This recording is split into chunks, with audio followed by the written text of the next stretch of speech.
The smell hit me first. Not the antiseptic, not the latex. It was ozone, sharp, electric, like the air right before lightning splits the sky. I remember thinking that was strange because operating room 7 had perfect ventilation. The filters changed every 6 hours. I'd designed the protocol myself. Then came the sound, a wet, rhythmic hiss. My own breathing, too fast. The surgical loops felt heavy on my nose. I blinked, and the world tilted 15 degrees to the left. "Dr. Malone, your hands." I looked down. My gloved fingers were trembling over the exposed brain tissue of a 42-year-old woman. An aneurysm the size of a grape sat at the base of her middle cerebral artery. One wrong move, and she'd bleed out in 90 seconds. I'd done this procedure 417 times. My hands never shook. But they were shaking now. "Aries, step back." That was Dr. Petrov, my second. I felt his hand on my shoulder, firm but not rough. "You're grey." I wanted to tell him I was fine, that I just needed water, that the 12-hour mark of this surgery was playing tricks on my focus. But when I opened my mouth, no sound came. Only a taste. Copper. Metallic. Blood pooling at the back of my throat. The room spun. The lights, those perfect LED arrays I'd installed to eliminate every shadow, they began to strobe. White, black, white, black, and beneath it all, a sound I hadn't heard in 46 years. Clair de lune. My mother used to hum it while folding laundry. I'd banned that memory, locked it in the same mental drawer where I kept all the irrational things. But now it was playing, faint, distant, like it was coming from inside the skull I was holding. "Call the crash team now." Petrov's voice sounded underwater. I felt the scalpel slip from my fingers. It clattered against the metal tray, and the sound echoed like a church bell. My knees buckled. Someone caught me before I hit the floor, but I was already gone. Not unconscious. Something else. Separated. Let me take you back, just for a moment. You need to understand who I was before that day. I was the man who told grieving families that their loved ones weren't in a better place. I was the one who sat across from crying mothers and explained, with charts and MRI scans, that consciousness was nothing more than 86 billion neurons firing in patterns. That love was oxytocin. That faith was the temporal lobe misfiring. That the soul was a fairy tale we told ourselves to avoid the cold truth. We are meat, sophisticated meat, but meat nonetheless. I said these things not to be cruel. I said them because I believed they were true. When I was 12, my mother spent her final 3 weeks in a hospice bed, describing angels with wings made of light. She said they were singing. She said she could see my father, dead 10 years by then, standing at the foot of her bed, smiling. The nurses nodded kindly. The priest held her hand, and the neurologist pulled me aside in the hallway and showed me the scans. "See this?" He pointed to a mass pressing against her temporal lobe. "This is why she's seeing things. The tumor is causing seizures, hallucinations. It's not real, son. It's just her brain shutting down." I was 12. I believed him. And I spent the next 46 years making sure everyone else believed it too. I became a surgeon to cut God out of people's heads. But now I was floating. Not metaphorically, literally. I was looking down at operating room 7 from a position near the ceiling. I could see my own body, crumpled on the floor, Petrov and 2 nurses crouched over me, someone running toward the red crash cart. My surgical gown was soaked with sweat. My face was the color of wet concrete. I should have been terrified. I should have been panicking, screaming, "Do something, save me, I'm not ready." But I felt calm, more than calm. I felt lucid, clear, like I'd been walking through fog my entire life and someone had just turned on the sun. I watched them rip open my gown, attach the defibrillator pads. Petrov was doing chest compressions, hard, fast. I could see his lips moving, counting, 30 compressions, 2 breaths, 30 compressions, 2 breaths. And then I noticed something impossible. The patient, the woman on the table. Her skull was still open, her brain was still exposed, and there was light coming out of it. Not the reflection of the surgical lamps, not some trick of the blood. This was light from within, golden, pulsing, like a heartbeat made of photons. It rose from the folds of her cortex in thin, luminous threads, weaving together into something that looked almost like a web, a grid, a network of pure living light. I'd seen 10,000 brains. I'd held them, weighed them, cut them, studied them under microscopes so powerful I could see individual axons. I'd mapped every sulcus, every gyrus, every cell body and dendritic spine. I had never seen this. The light grew brighter, and as it did I understood, not with my mind but with something older, something beneath thought, that I was looking at her. Not her brain, her, the signal, the broadcast, the thing that was using that 3-pound organ as a receiver. The brain wasn't the source. It was the antenna, and mine had just gone offline. The operating room collapsed. Not physically. The walls didn't crumble. The ceiling didn't cave in. But the space itself folded backward, like reality was a piece of paper being crumpled by an invisible hand. The surgical lights, the monitors, the bodies below me, all of it compressed into a single point of white light, and then I was moving. No, not moving, being pulled. There was a tunnel. I know how that sounds. Every documentary, every near-death account, everyone says tunnel. I used to mock it in lectures. The tunnel is just hypoxia, I'd tell medical students. The dying brain shuts down peripheral vision first. It's neurology, not theology. But I was wrong. This wasn't an absence of light at the edges. This was a presence of light at the center. And it wasn't a tunnel. It was a river, a current, made entirely of sound and color that didn't exist in any spectrum I'd ever studied. I heard frequencies that tasted like honey. I saw geometries that sang in perfect fifths. My body, or whatever I was now, dissolved into vibration. And then, without warning, I stopped. I was in a space that had no walls, no floor, no sky, just presence. And standing in front of me, though standing isn't the right word, was my mother. She looked exactly as she had the day before the diagnosis. 41. Brown hair pulled back, the small scar on her chin from a childhood fall. She smiled, and I felt something inside me crack open. "Mama?" The word came out of me not as sound but as light. She didn't speak. Instead, she gestured to her left and the space around us changed. I was 12 again, sitting in the hallway outside her hospice room. A doctor, not the neurologist, someone older, walked past me, and I looked up at him with red eyes and asked, "Is she going to heaven?" He stopped, looked down at me with something that wasn't quite pity and said, "Heaven is a story we tell children. Your mother is dying because cells in her brain are dividing wrong. That's all. No angels, no harps, just biology." I watched myself nod, watched myself swallow that explanation like medicine, watched the exact moment I decided that grief was weakness and knowledge was armor. But now I wasn't just watching. I was inside the doctor. I felt his exhaustion. 3 double shifts in a row. A daughter at home he hadn't seen in 2 weeks. A divorce being finalized. He'd stopped believing in anything except his own competence. And when he looked at me, a 12-year-old boy with a dying mother, he didn't see a soul in need of comfort. He saw a reflection of his own emptiness, and he filled me with it. I felt the exact weight of what his words did, not just to my mind, to something deeper. A frequency inside me that had been tuned to hope, to wonder, to the possibility of something beyond the scalpel. He had detuned it, shifted it, and I'd spent 46 years transmitting that same static to everyone I touched. The scene shifted. I was 34, standing in a consultation room across from a woman whose husband had just been brought in after a massive stroke. She was holding his wedding ring, twisting it, over and over. She looked at me and asked, "Will he know I'm there, even if he can't wake up?" And God forgive me, I said, "Consciousness requires a functioning cerebral cortex. His is severely damaged. What you're asking about is scientifically impossible.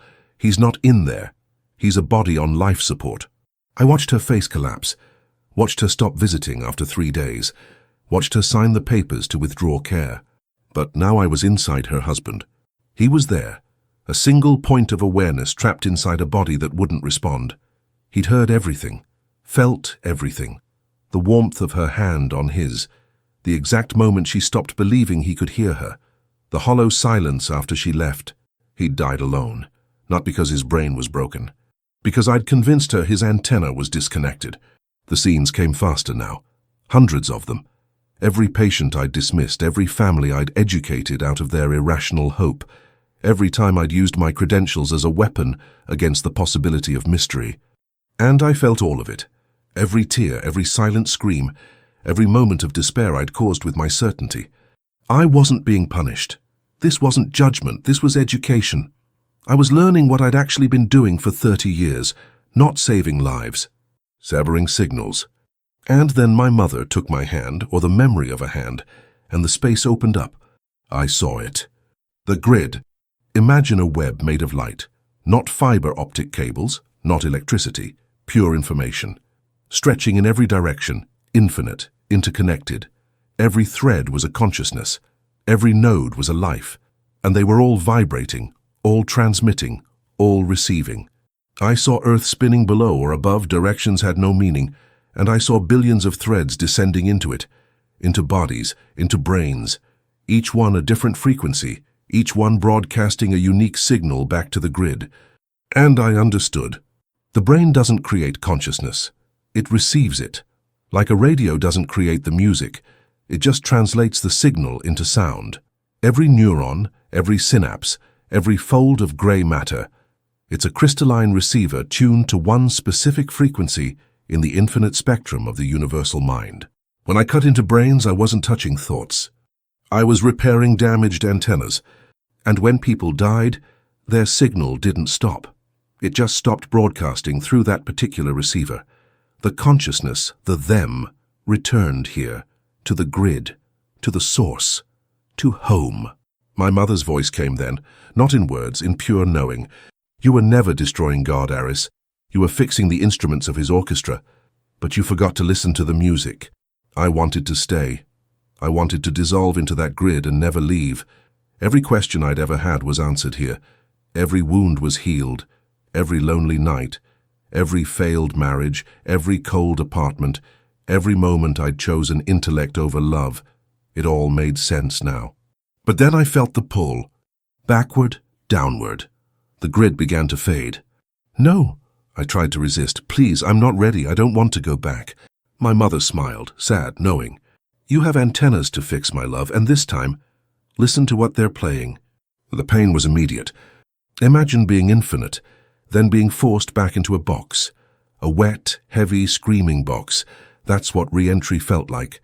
The grid shattered like glass, and I was sucked backward through the river of light, through the tunnel, through the collapsing geometry of that impossible space, until, slam, my chest exploded. Not from the outside, from within, like someone had detonated a bomb inside my ribcage.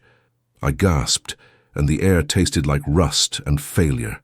My eyes opened to blinding white light, the surgical lamps, not the cosmic kind, and faces hovering above me. Petrov, a nurse I didn't recognize, someone holding paddles. He's back. Sinus rhythm, BP 70/40 and climbing. I tried to speak, but my throat was raw. A tube. They'd intubated me. I gagged against it and hands held me down, gentle but firm, while someone removed it. The sensation of it sliding out made me want to vomit. Easy, Aris, easy, you're okay, you're in recovery. But I wasn't okay, I was dying. Not physically, worse. I was being forced to exist in this small, broken, finite thing again after touching infinity, after being infinity. I turned my head to the side and saw the clock on the wall. 7 minutes had passed. 7 minutes since my collapse. 7 minutes that felt like 7 lifetimes. I closed my eyes and wept. They kept me in the cardiac observation unit for 3 days. The diagnosis was a ruptured cerebral aneurysm, small, miraculously placed in a non-critical area. They called it luck. I called it irony. The brain surgeon's brain had tried to end his own journey. Colleagues visited. They brought flowers, chocolate, paperwork to sign. They smiled and said things like, "You scared us," and "Take all the time you need," and "The patient from OR7 is stable, by the way." Petrov finished the procedure. I nodded, said thank you, played the part of the grateful survivor. But inside I was screaming, because I didn't want to be a survivor. I wanted to be back there in the grid, in the light, where everything made sense, where I wasn't alone, where my mother's hand was in mine, and the weight of 30 years of arrogance had been lifted. Here in this hospital bed, in this body that smelled like disinfectant and defeat, I had never felt more alone. The depression came in waves. I'd go home, to my loft with its steel furniture and abstract art and floor-to-ceiling windows overlooking the city, and I'd stand in the silence and feel absolutely nothing. Food tasted like cardboard. Music sounded like noise. The medical journals I used to devour sat unopened on my desk. What was the point? I'd seen the truth. I'd touched the source code of reality, and now I was supposed to just, go back to cutting? Go back to lecturing residents about neurotransmitters? Go back to pretending that this three-dimensional prison was all there was? I stopped answering calls, stopped shaving. I'd stand in front of the bathroom mirror at 3 in the morning and stare at this stranger with grey skin and hollow eyes and think, you were never real. You were just the antenna, and the signal is gone. 3 weeks passed like this. And then I remembered her words. You have antennas to fix, my love, and this time listen to what they're playing. It was a Tuesday, early morning. The hospital was quiet.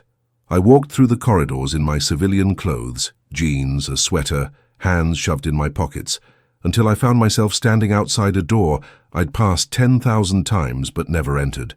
The chapel. I'd mocked this place, called it the feelings room to residents. Once, during a particularly brutal shift, a nurse had asked if I wanted to join her for a moment of reflection inside, and I'd laughed. Actually laughed. I reflect in the journals, I'd said, where the data is. But now I pushed open the door. It was small, non-denominational. Wooden pews, a simple altar, soft light coming through stained glass, abstract shapes, nothing religious, just color. I sat in the back row, and for a long time I just breathed. And then I broke. I put my face in my hands and sobbed. Not the quiet, dignified crying from the recovery room. This was ugly, loud. 30 years of calcified grief cracking open all at once. I cried for my mother, for the doctor who'd killed wonder in a 12-year-old boy, for every patient I'd reduced to biology, for the families I'd stripped of hope, for the man I'd become in the name of being right. I'm sorry, I whispered into my palms. I'm so sorry. I didn't know. And in that moment, I swear this is true, I felt it. A warmth, starting at the base of my spine and rising up through my chest. Not painful, not medical. This was the frequency, faint, distant, like a radio station coming through static. But it was there. The grid hadn't abandoned me. I'd just forgotten how to tune in. I went back to work 2 months later. But I was different. I still performed the surgeries, still taught the residents, still read the journals. But now before every procedure, I do something new. I place my hand on the patient's head, after they're under so they don't think I'm strange, and I close my eyes, and I listen. Not with my ears, with that other thing, that receiver inside me that I'd shut off for so long. And I hear them, the signal, the music, the unique frequency of their consciousness broadcasting through the antenna I'm about to repair. Sometimes when the surgery is particularly difficult, when the margins are microscopic and the stakes are absolute, I feel her hand on my shoulder. My mother, not physically, but the presence of her, reminding me, you're not just fixing meat, you're tuning instruments. I don't talk about this with colleagues. I don't publish papers on it. I don't need to prove it anymore. Because I know. The brain is not the creator. It's the translator. It's the holy bridge between the infinite and the finite, between the grid and the flesh. And my job, the real job I was always meant to do, isn't to deny the signal. It's to keep the antennas working so the music can play. Last week, a young resident asked me, Dr. Malone, do you believe in life after death? The old me would have scoffed, would have pulled up a scan and explained neural decay rates. But I looked at her, really looked at the light coming through her eyes, and I smiled. I believe, I said, that death is just changing frequencies, and I believe our job is to keep people broadcasting as long as we can, clearly, beautifully. So when they finally return home, the grid recognizes the song. She didn't understand, not yet, but someday maybe she will. And I'll be here listening, fixing antennas, playing Claire de Lune in operating room 7.